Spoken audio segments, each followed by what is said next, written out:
દિવસ સુધી ભક્તોના ઘરે આતિથ્ય માણી ભક્તોના દુખડા હરનાર દશામાની આજે વિદાય થશે।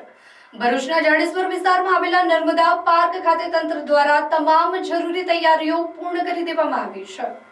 આજે જાગરણ સાથે પાવન સલીલા નર્મદા નદીમાં ભક્તો શ્રદ્ધાભેર દશામાની પ્રતિમાનું વિસર્જન કરશે।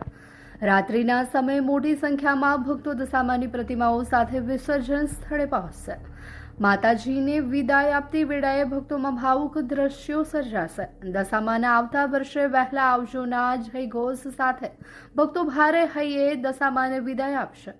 વિસર્જન દરમિયાન ભીડને ધ્યાનમાં રાખીને તંત્ર દ્વારા નર્મદા પાર્ક ખાતે વ્યવસ્થાઓ ગોઠવવામાં આવી છે। કોઈ અનિચ્છનીય બનાવ ન બને તે માટે નર્મદા પાર્ક ખાતે પોલીસ અને ફાયર વિભાગની ટીમ પણ તૈનાત રહેશે। નમસ્કાર, જય દશામા। હું કબીર વસાવા, જાડેશ્વર સરપંચ।